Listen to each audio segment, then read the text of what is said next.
আজ আমরা 'লোকটি' নামক যে গল্পটি রয়েছে হুমায়ূন আহমেদের লেখা, সেই 'লোকটি' গল্পটি নিয়ে আজ আমরা আলোচনা করব।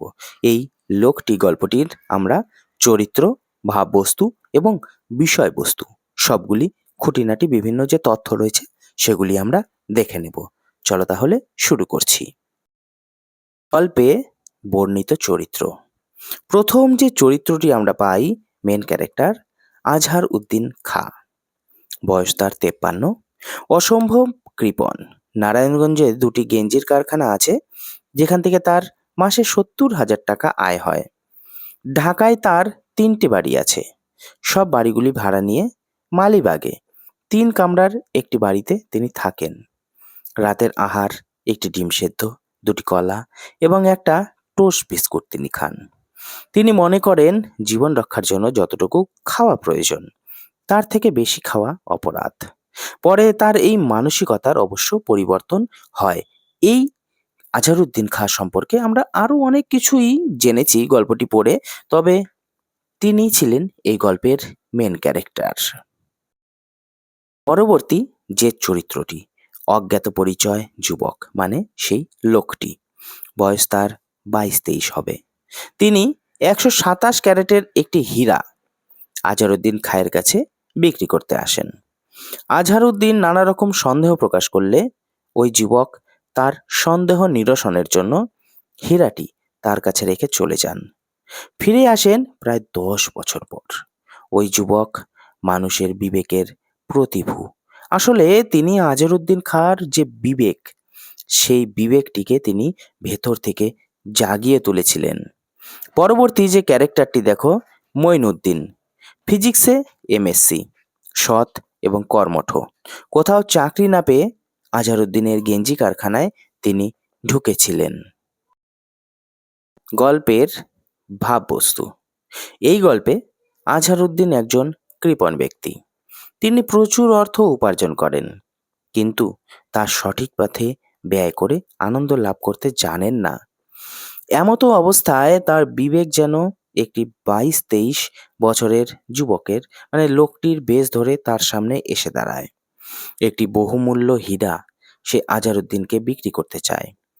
হীরা বিক্রির টাকা দিয়ে সে সমাজ কল্যাণমূলক কিছু কাজ করতে চায়, যেমন অনাথ আশ্রম, হাসপাতাল ইত্যাদি। আজহারউদ্দিন কিছুটা সন্দেহ প্রকাশ করায় সে ওই হীরাটি আজহারউদ্দিনের কাছে রেখে যায়, যাতে তিনি সেটি নানাভাবে যাচাই করে নিতে পারেন। এরপর লোকটি দীর্ঘদিন আর ফিরে আসে না। লোকটি যে বিশ্বাস নিয়ে হীরাটি আজহারউদ্দিনের কাছে রেখে গিয়েছিল, সেই বিশ্বাসই আজহারউদ্দিনের মনে অন্যকে বিশ্বাস করার প্রবণতা এবং কোনো সৎ কাজে উপার্জিত অর্থ ব্যয়ের প্রবণতা জাগিয়ে তোলে। এইভাবে তিনি আনন্দ লাভ করতে থাকেন। এটি হলো গল্পের ভাববস্তু। গল্পের সারসংক্ষেপ। আজহারউদ্দিন খাঁ লোকটি অসম্ভব কৃপণ। নারায়ণগঞ্জে তার ২টি গেঞ্জির কারখানা আছে, যেখান থেকে তার মাসে ৭০,০০০ টাকা আয় হয়। ঢাকায় তার ৩টি বাড়ি আছে। সব বাড়িগুলি ভাড়া দিয়ে মালিবাগে ৩ কামরার একটা ভাড়া বাড়িতে থাকেন। আরও একটি ছোট ফ্ল্যাটের খোঁজ করছেন, কারণ তার মতে একলা মানুষের জন্য ৩টি ঘরের কোনো প্রয়োজন নেই। তার রাতের আহার একটি ডিম সেদ্ধ, ২টি কলা এবং একটি টোস্ট বিস্কুট। তিনি মনে করেন জীবন রক্ষার জন্য যতটুকু খাওয়া প্রয়োজন, তার থেকে বেশি খাওয়া অপরাধ। টাকা তিনি যা উপার্জন করেন তা শুধুই ব্যাংকে জমা পড়ে থাকে। এক বর্ষার রাতে ৯টা নাগাদ তার কাছে ২২-২৩ বছরের এক যুবক একটি ১২৭ ক্যারেট ওজনের বহুমূল্য হীরা নিয়ে হাজির হয়। হীরাটি সে বিক্রি করতে চায়। বিক্রিলব্ধ টাকা সে ভালো কাজে লাগাতে চায়। আজহারউদ্দিন এই ভেবে বিস্মিত হন যে টাকা ব্যাংকে জমা করে রাখা ছাড়া আর কি কাজে লাগতে পারে। লোকটি জানায় যে বিক্রয়লব্ধ টাকা দিয়ে সে কিছু সৎ কাজ করতে চায়, যেমন অনাথ আশ্রম নির্মাণ, হাসপাতাল নির্মাণ ইত্যাদি। আজহারউদ্দিন বুঝে উঠতে পারে না যে এতে ওই লোকটির লাভ কি। লোকটি জানায় যে এতে তার কোনো লাভ নেই। লাভ অনাথ শিশুদের, সাধারণ মানুষের। কথাগুলো আজহারউদ্দিনের কাছে বিশ্বাসযোগ্য মনে হয় না। তিনি ভাবেন লোকটি ঠকবাজ। লোকটি ওই হীরাটি আজহারউদ্দিনের কাছে তার সন্দেহ দূরীকরণের জন্য রেখে দিয়ে অদৃশ্য হয়ে যায়। কারণ লোকটি বিশ্বাস করে যে আজহারউদ্দিন কৃপণ হলেও সৎ।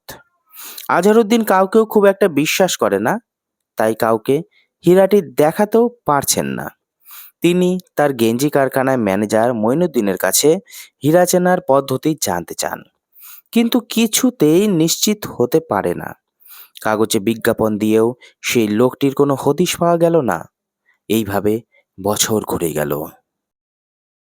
শেষ পর্যন্ত আজহারউদ্দিন স্থির করলেন হীরা বিক্রির টাকায় ওই লোকটি যা করতে চেয়েছিল তিনিও তাই করবেন।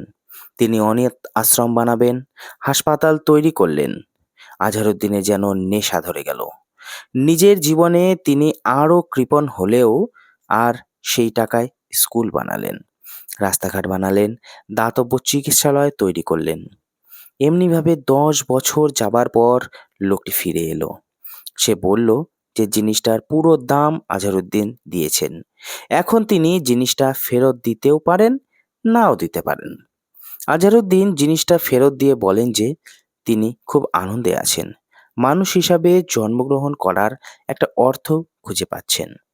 এখন তার দুশ্চিন্তা কি করে আরও টাকা সংগ্রহ হবে, কারণ মেয়েদের জন্য একটা প্রজেক্ট তাকে সম্পূর্ণ করতে হবে। জিনিসটি ফেরত নিয়ে লোকটি অদৃশ্য হলো। থ্যাংক ইউ সো মাচ এই ভিডিওটি মনোযোগ সহকারে দেখার জন্য। আমরা আজহারউদ্দিন খাঁ সম্পর্কে মানে লোকটি গল্পটি নিয়ে আজ আমরা আলোচনা করলাম। এখানে আজহারউদ্দিন খাঁ এবং সেই অজ্ঞাত পরিচয় যুবকটি সম্পর্কেই মূলত গল্পটি রয়েছে। তো এই গল্পটির আমরা খুঁটিনাটি বিভিন্ন কিছু দেখলাম। আমরা আরও যে সমস্ত কবিতা রয়েছে সেই কবিতাগুলি নিয়ে ধীরে ধীরে আলোচনা করব। আজ তাহলে এটুকুই।